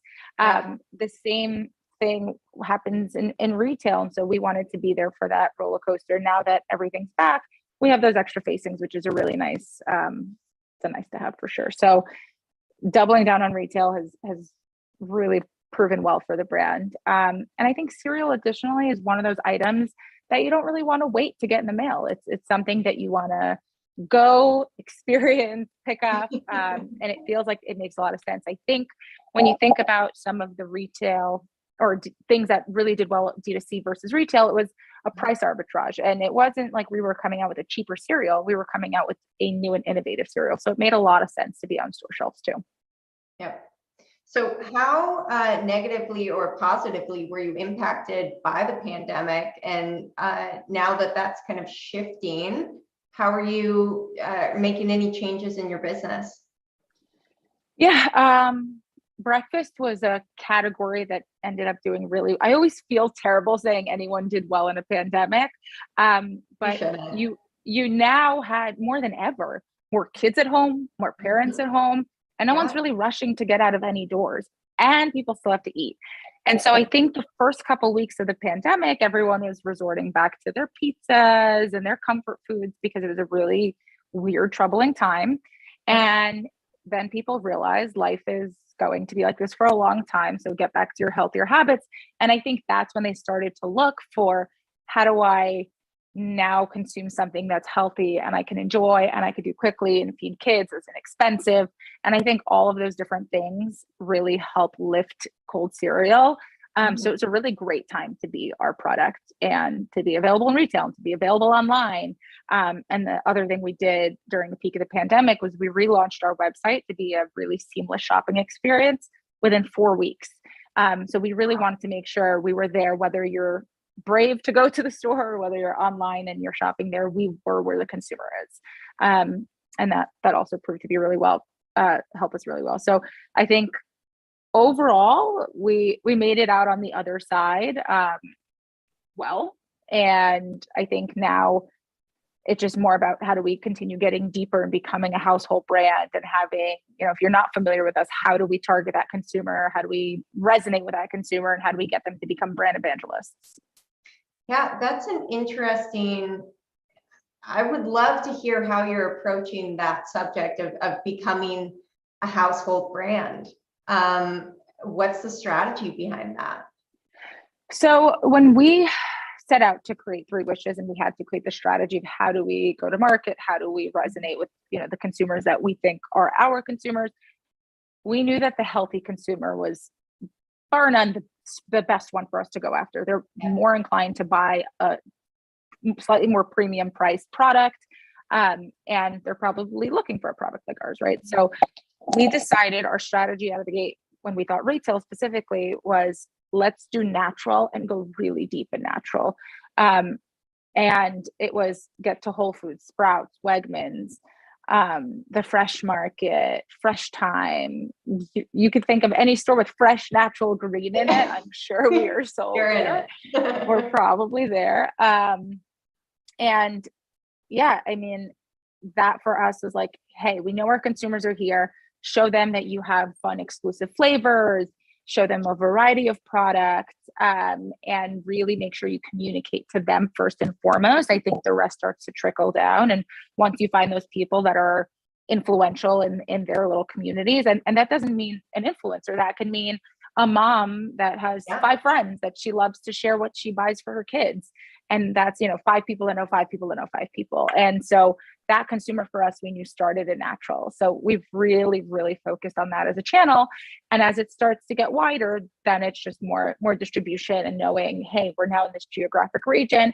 How do we reach out to these people? Is it finding influencers in these regions that talk to these specific groups that we think are going to over-index as Three Wishes consumers? Are we doing email targeting? Are we doing social? Are we doing TV? I mean, there's a plethora of things you could do, but for us, it's let's make sure we have visibility in these stores. So that means end cap programs, promotions, the classic what works in retail playbook. Mm-hmm. But that for us, it was nail natural first and foremost, and the rest will follow. Yeah, makes sense. You also took an approach that was outside of the standard classic playbook. Talk to me about some of the guerrilla marketing campaigns that you ran. I read about, drive-through sampling during the pandemic. Like, tell me a little bit about some of those. Yeah, those are actually really fun. If you guys have the footage up and you can play them, they're super self-explanatory. But I think the beauty of having this marketing capability is we'll sit around once a week going, okay, we have this new flavor to launch, or okay, we have this problem, or this is in the news. Oh, here it is.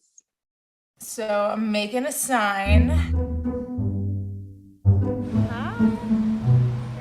A huge part of our business was doing in-store sampling, and I don't think that's coming back anytime soon. The founders of a startup cereal company converting their driveway into a drive-through. Ian and Margaret Wishengrad. Ian and Margaret Wishengrad, the co-founders of Three Wishes cereal, a high-protein, low-sugar, grain-free cereal brand made of pea proteins and tapioca. You hear those ingredients, you don't necessarily think it's going to be a delicious breakfast cereal. But we worked on this for 2 years, so people taste it and they're like, "How does it taste so good?" Ian, I know you gave me some, so I sampled it. It's very tasty. You were off and running. It was doing great.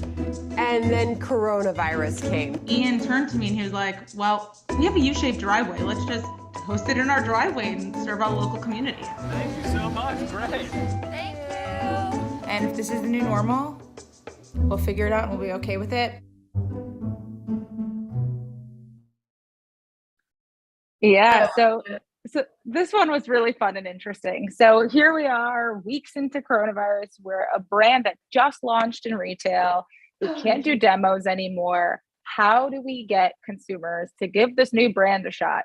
And we're like, okay, the least we could do is start in the immediate circle, which is literally our local community. And so Ian came up with this idea of, hey, what if we do a drive-through taste test? I'm like, okay, no one's going to show up, but fine, we'll do it.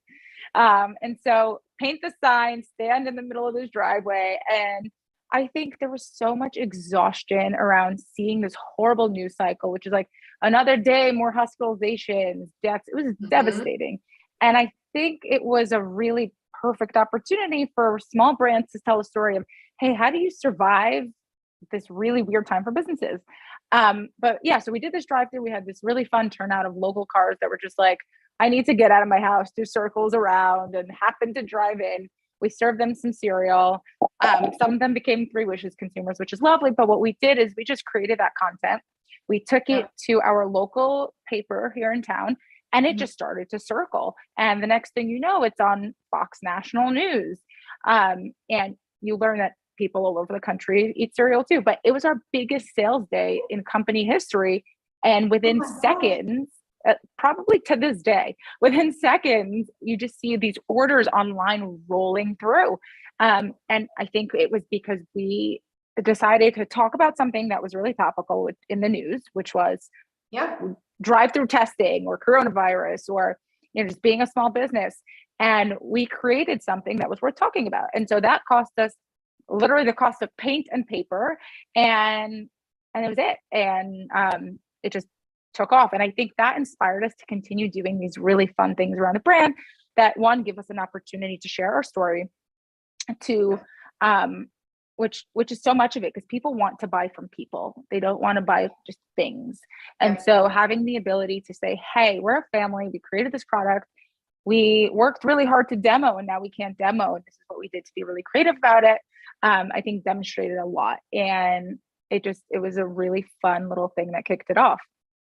Yeah, a little thing that became a very big impact. Yeah, totally. In a challenging time where, a little positivity, I think, went a long way. That's 100%. Incredible. Did I also see that there was a Willy Wonka cast? So this is another fun one, right? So here we are, we're launching another flavor, and it was our fourth one, cocoa. And we'll play it. Here we are. No, go for it. Hey, Daddy, I want a golden goose. Here we go again. All right, where is it? I want a chocolatey breakfast cereal now. I want it now. About time too. 3 Wishes. Chocolatey breakfast cereal. It's scrumdiddlyumptious. Now, the name soon to be heard around the universe is Mr. Mike TV. I wish all I had to do from now on is sit here and eat this chocolatey cereal, and trust me, I know chocolate. I'd like a bar of chocolate, please. I hope there's another golden ticket in here.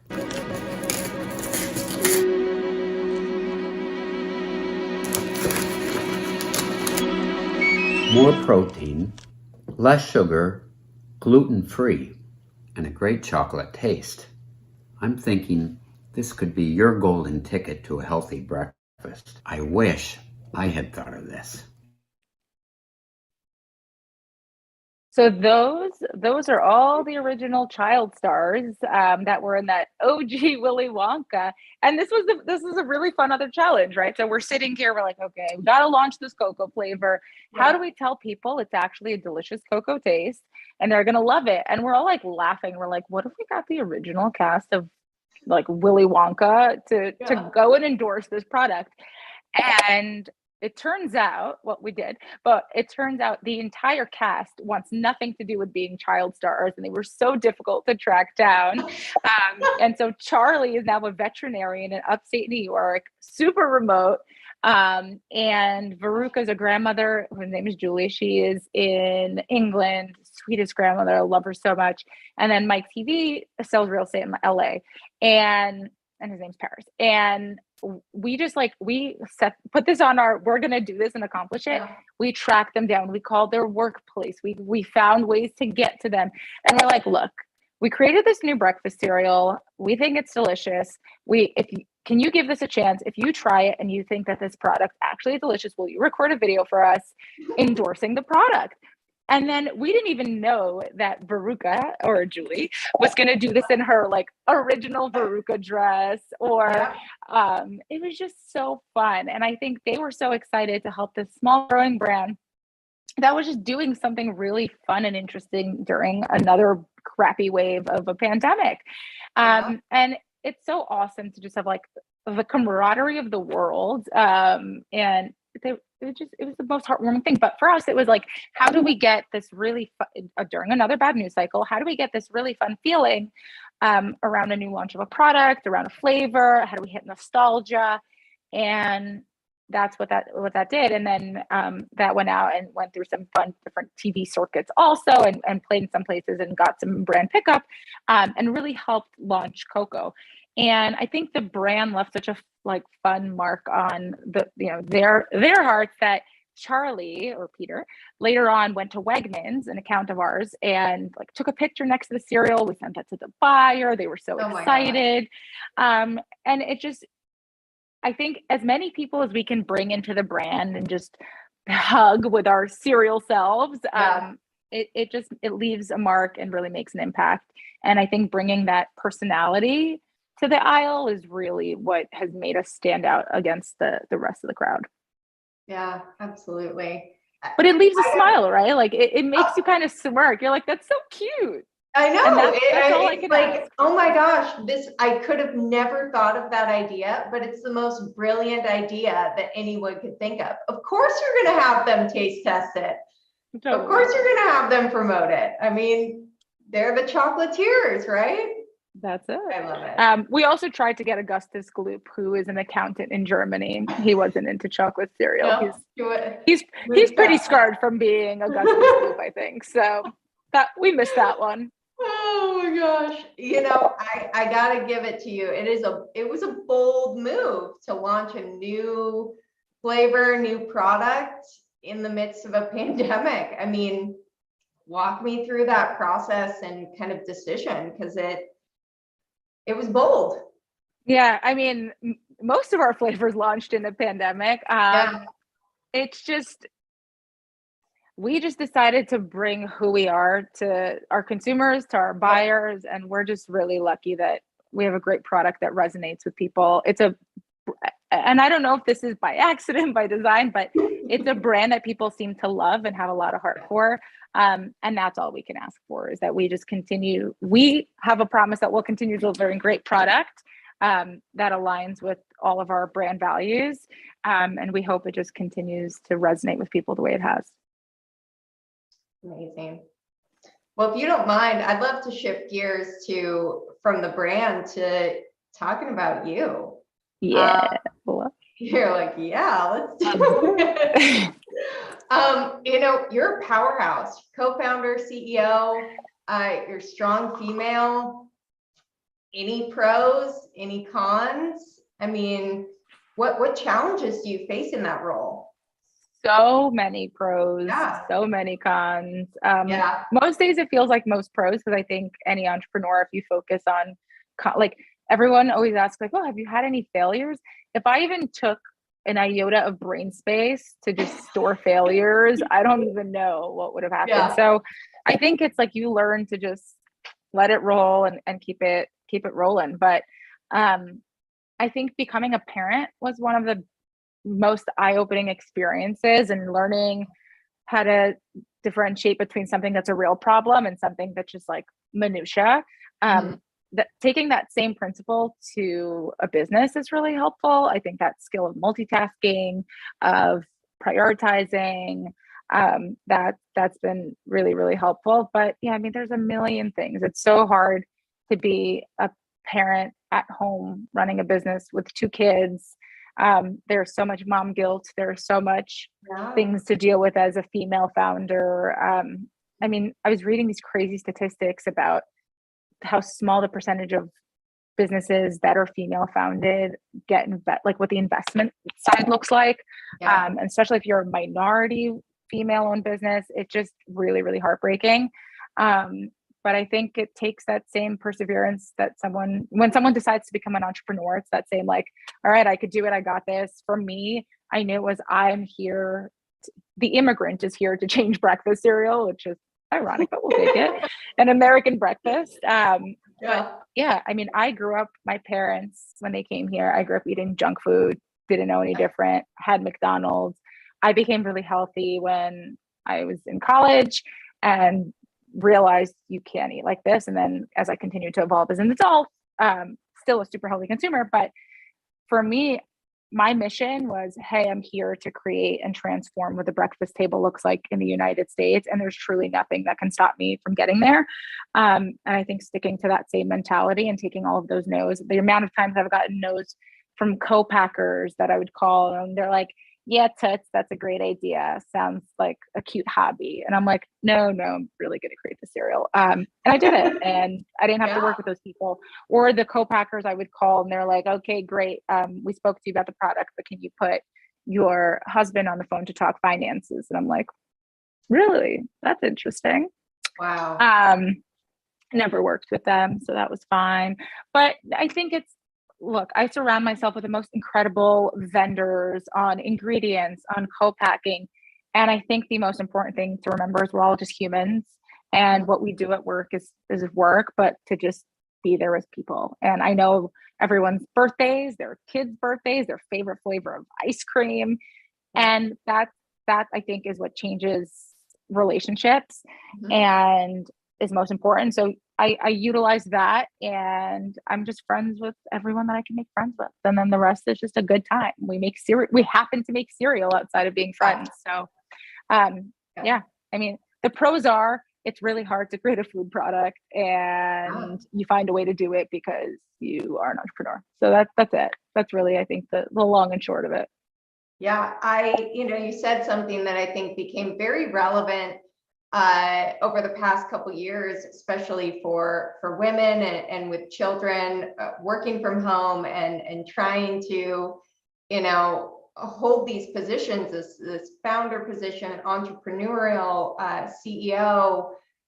How do you find that balance between, your role at work and then flipping the switch and being mom?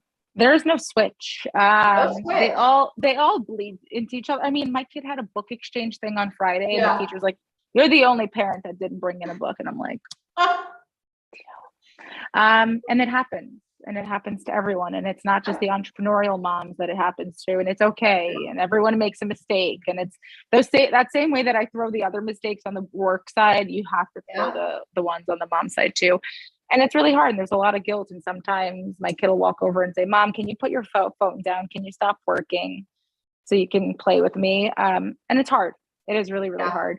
But the upside of being an entrepreneur is you're also flexible. You could say, you know what? I'm going to work today from noon to 10 o'clock at night. And you're spending 9 to noon with your kids. So you find a way to make it work. It truly does take a village. It is really helpful to have my husband as a co-founder.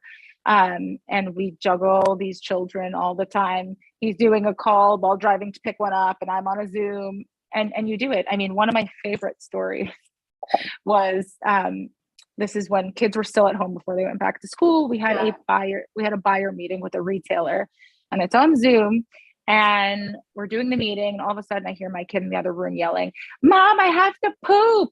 And I'm like, oh my God, not on this call. Please, this is my first call with this buyer. I really want to get into this account. So I'm like, give me a second. And I run, I wipe his tush, come back. And all of a sudden, 20 seconds later, he's running butt naked behind me on the Zoom. And I'm like, I am so sorry. I'm so sorry. And she's like, it's okay. Don't worry about it. And we ended up getting into that store. So I don't know if it's his tush that got us there, but overall, it just, we're all humans, right? Yeah. Everyone gets it. There are people that have families that have pets. It is what it is. I think we all learn to work a little bit differently through a pandemic, but yeah, there is no off. And then people apparently have to poop during buyer meetings. So there's that. No, it's, just from the conversation we had before this and today, you have just such a humanizing approach to your business. And it's really inspiring to see. I can see why people want to work with you, and why Willy Wonka cast wants to to collaborate with you. No, that means a lot. Pretty incredible. Like your energy is very contagious. Thank you. I want to be mindful of time, but I think one thing that I would love to ask is if you have, a single piece of advice for women out there trying to drive a business, start a business, what would that be? I know that's one thing is a little tricky. So if you have multiple, I think people would be all ears. Yeah, I think it's okay to ask for help. You don't have to have the answers to everything. It is almost as important to know your weaknesses as it is to know your strengths. And that was a hard lesson for me to learn to delegate, because your business is your baby. And sometimes you need to delegate to someone that is an expert and could teach you how to do something. Whether it's you're delegating your business or your children or any of these other things, it is a very important thing. And I know women love to do everything. And I am a micromanager, so it's really difficult for me to let go and do that sometimes. So I would say that is a big piece. Learn to delegate, learn to trust. And then it just really never take a no. I was told I couldn't make my product. I was told that it could never get as soft as we got it. It could never have the flavor we have. It could never have the price point. Keep pushing. You could do it. Margaret, what a pleasure. Thank you. It was awesome. Thank you so much. Thank you both. That was great to hear about Free Wishes. I'm super excited to try. I've actually been looking for a good gluten-free cereal. So thank you both. And we hope to see you again on a virtual stage. So have a great rest of your day. Thanks, everyone. Bye. Thank you. Bye. Thanks.